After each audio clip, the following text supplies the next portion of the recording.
Hey there. Recently, I was asked the question whether AI and generative AI can be creative.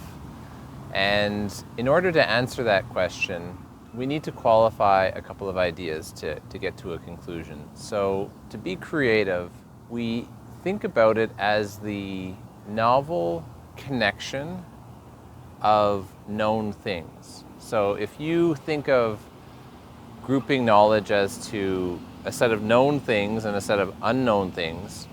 If you are creative around a set of unknown things that perhaps only you know it, then you were to try to share that idea, you wouldn't be able to communicate it to others. They wouldn't have a frame of reference. So if you're going to make something creative that other people could understand and share with those, you would have to have some degree of shared frame of reference. So common terms, common language. So if you think about a word, for example, such as building, you could have building, structure, edifice, office, house, bunker. If you were to put building right here, you might have a number of other words associated to that. So those might be synonyms around the word building, for example. Different concepts and different ideas would cluster differently. So if you had beautiful, you might also have pretty, attractive, kind, visionary, interesting. You might have a cluster of those words because they share some degree of similarity. Where does the similarity come from? These words often will be grouped together or used synonymously within a large corpus of text. So there will be a statistical correlation around that these words are connected. So now you have different clusters of different words. You've got building, you've got beautiful, you could have nature with trees and plants and organic ecosystem, all of these ideas. So when you get into creativity, and if we use storytelling for an example, creativity might be the connection of those concepts in a novel way. So you could have a story that has a building that's beautiful and it's in nature, and then you could start to introduce other concepts like a man and a woman, a hero and an antagonist. And you could group those, you could take those grouped concepts and you could start to connect them together. When we connect these ideas, we can tell a story that could be unique. So yes, there's commonalities because we have the same set of common principles, but the interconnection of them, just like the structure of musical notes in a score or on a music sheet, those it's the sequencing and it's the order and it's the selection of those things which makes a unique piece of music. So you can have these concepts that map out through space, they have commonality, similarity, and then you could start to draw connections between them. If you map out the entirety of human language, for example, across, again, a plane, and you let these words cluster, these concepts cluster, you will end up with a structure of all human knowledge across a linguistic field of play, so you can map them out into space, and you can look at, it'll form a structure, it'll form a lexical, a semantic structure, relationships between it, and they'll essentially kind of form these tree structures that have branching arms. You'll have different words that are more significantly related. You'll have others which weren't. But if you apply some degree of ordering logic, like a force-directed diagram, they'll take a shape, and you'll be able to see it as a spatial assembly. Now, imagine if you have a structure in space, you also have spaces where there is no structure. So between concept A and concept B, there may be few or no linkages. And that's where creativity can come in. So you can start to use your unique perspectives and draw relationships that are apparent to you, that are maybe not apparent to other people. And when you start to do that, you make something that's uniquely new, that's creative, that's insightful. And we would say that you're being creative there. It's a creative use of language, it's a creative storytelling, it's a creative movie, something that's telling these stories in a way that's novel, a combination of these elements that are known but the combination hasn't been seen before, or it's done in an artful way. And by artful, we mean that there's some degree of nuance there that others have not thought to brought to the table. So the two ways that AI can be creative, one is because AI understand across many hundreds and thousands of dimensions of similarity and differences, they understand how different concepts connect. They can be expert at connecting these things in ways that are novel. That means that they can go out and tell a story using uncommonly connected ideas and linkages that wouldn't necessarily have ever been done before. So it's not that we couldn't do it, it just means that in the amount of time or the creativity that we've had with language and with literature, we've not got around to making some of these interesting connections that haven't existed before. So in that respect, it is creative.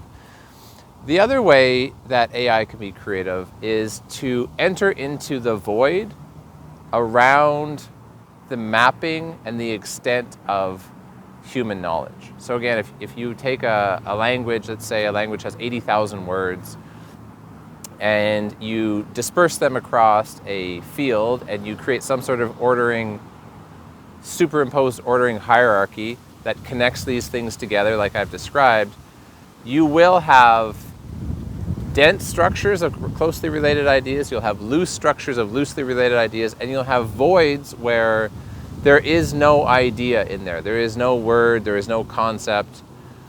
And in the voids between these things, you can start to get creativity as well. So if you take one thing that is a tree, and you take another thing which is a bear, then those are two distinct things. But what if you create something that's novel in the middle that has some of the characteristics of a tree and some of the characteristics of a bear, or some of the characteristics of a bird and some of the characteristics of a planet?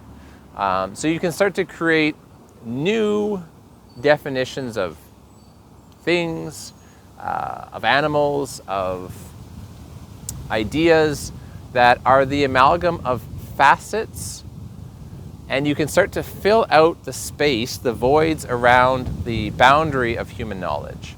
And essentially you would be broadening the field of new ideas, new things, into spaces that haven't been filled.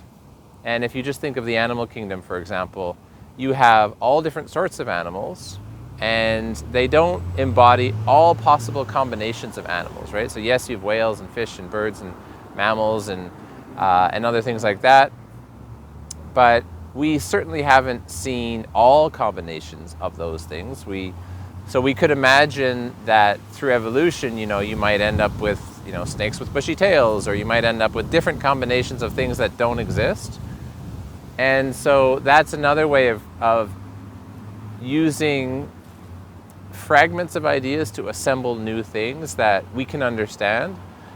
And then beyond that, you have the third domain. So there's things that are known, connected. There's things that are new in the sense that they use facets of what is known and recombined to make new things. So you add to the field of knowledge. And then there's things that completely fall outside of the field of knowledge. Now, those are the most difficult for us to recognize as creativity, because like I mentioned at the beginning, we have no common frame of reference. So we may look at something and say, oh, the AI is hallucinating, or the AI has made up something, or we really don't understand it.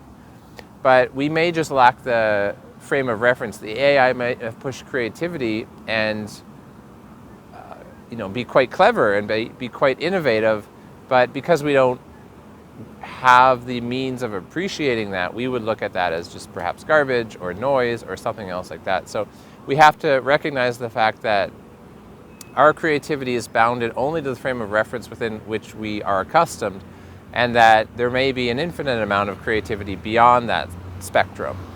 And it's just like the phenomena of light, that you have some wavelengths of light that we can see, and then some wavelengths of light that we can't see, but we don't reject their existence. And so you may have nuances of creativity that just fall beyond the human frame of reference to be able to grasp. Now that doesn't mean, just like wavelengths of light, that doesn't mean that they're not possible to perceive. We just need systems to be able to recognize them. And we may find those through patterns, we may find those through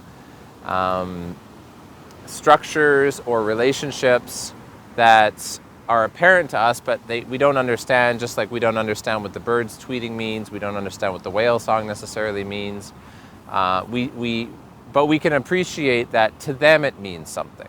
And so you may have a degree of creativity that just defies current human knowledge because we lack the frame of reference. But if we allow AI to push the boundary and build a continuum of the known knowledge, which is here, and then the outer fringe of things that are innovatively recombined, so things that don't exist but we could understand could exist, we may allow over time the creativity of AI to just broaden that out so that we actually gain a new frame of reference, and therefore gain new words, gain new language, gain new understanding of relationships and nuance that we just can't see today. So those are essentially three ways of utilizing this concept of generative AI to map out new realms of creativity. So in a long-winded way of explaining it, yes, they can be creative.